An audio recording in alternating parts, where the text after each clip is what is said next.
Hi friends, ഇൻസ്റ്റാഗ്രാമിൽ trending ആയിക്കൊണ്ടിരിക്കുന്ന ഗബ്ലി self photos എങ്ങനെ നമ്മുടെ AI യൂസ് ചെയ്തിട്ട് ക്രിയേറ്റ് ചെയ്യാൻ നോക്കാം. നമ്മളിവിടെ യൂസ് ചെയ്യുന്നത് ഗ്രോക്ക് എന്ന് പറഞ്ഞ AI ആണ്. അപ്പോൾ അതിന് വേണ്ടി ജസ്റ്റ് ഗൂഗിളിൽ കയറിയിട്ട് ഗ്രോക്ക് എന്ന് സെർച്ച് ചെയ്യുക. ഗ്രോക്ക് എന്ന് സെർച്ച് ചെയ്യുമ്പോൾ തന്നെ ഇവിടെ grok.com എന്ന് പറഞ്ഞൊരു ഡൊമൈൻ ഉണ്ട്. ഇതാണ് നമുക്ക് വേണ്ടത്. ഇതെടുക്കുക. ഇതൊരു ChatGPT പോലെ തന്നെ ഉള്ളൊരു AI പ്ലാറ്റ്ഫോമാണ്. ഇവിടെ നമ്മൾ ചെയ്യാൻ വേണ്ടി പോകുന്നത്, ഇവിടെ നിങ്ങൾ ലോഗിൻ ചെയ്യുക. നിങ്ങളുടെ അക്കൗണ്ട് വെച്ചിട്ട് ലോഗിൻ ചെയ്യുക, അല്ലെങ്കിൽ നിങ്ങളൊരു അക്കൗണ്ട് ക്രിയേറ്റ് ചെയ്യുന്നതാണ്. അതിനുശേഷം നമ്മളിവിടെ അറ്റാച്ച് ഓപ്ഷൻ ഉണ്ട്, ഫോട്ടോ അറ്റാച്ച് ചെയ്യുന്ന ഓപ്ഷൻ ഉണ്ട്. അത് ജസ്റ്റ് സെലക്ട് ചെയ്യുന്നു.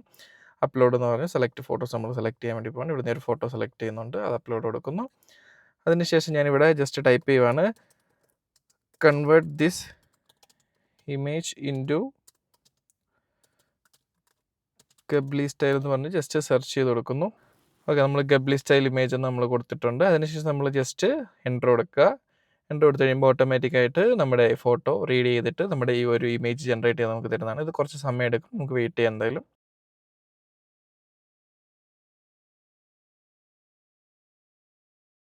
ഓക്കെ, നമ്മുടെ ഇമേജ് ക്രിയേറ്റ് ആയിട്ടുണ്ട്. ഇതുപോലെ നമുക്ക് പല രീതിയിൽ ഇമേജസും ക്രിയേറ്റ് ചെയ്യാം. പല പ്രോംപ്റ്റ് കൊടുത്തിട്ട് ഇതുപോലെ നമുക്ക് ഇമേജസ് ക്രിയേറ്റ് ചെയ്യുന്നതാണ്. ഇപ്പോൾ ഞാൻ വേറൊരു ഇമേജോട് ജസ്റ്റ് കാണിച്ചു തരാം നിങ്ങൾക്ക് വേണ്ടിയിട്ട്. അറ്റാച്ച് കൊടുക്കുന്നു. ഞാൻ വേറൊരു ഫോട്ടോ ജസ്റ്റ് സെലക്ട് ചെയ്യുന്നു. ഞാൻ വേറെ എൻ്റെ കല്യാണത്തിൻ്റെ ഒരു ഫോട്ടോയാണ്, ഞാൻ സെലക്ട് ചെയ്യുന്നു. അതിനുശേഷം ഞാൻ അതിന് ജസ്റ്റ് ഇതുപോലെ തന്നെ convert this image into Ghibli style എന്ന് ജസ്റ്റ് ടൈപ്പ് ചെയ്ത് കൊടുത്തിട്ട് എൻ്റർ ചെയ്യുകയാണ്.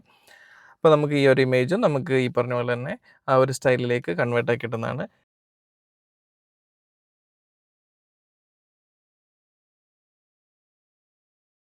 ഓക്കെ, നമ്മുടെ ഇമേജ് ക്രിയേറ്റ് ആയിട്ടുണ്ട്. അടുത്തൊരു ഇമേജ് ക്രിയേറ്റ് ആയിട്ടുണ്ട്. അതുപോലെ നമുക്ക് ഏതൊക്കെ ഇമേജസ് വേണമെങ്കിലും നമുക്ക് ചെയ്യാവുന്നതാണ്. അപ്പോൾ ഇത്രയേ ഉള്ളൂ video. Thank you for watching. അപ്പോൾ നിങ്ങൾക്ക് ഇഷ്ടപ്പെട്ടെന്നുണ്ടെങ്കിൽ സബ്സ്ക്രൈബ് ചെയ്യുക.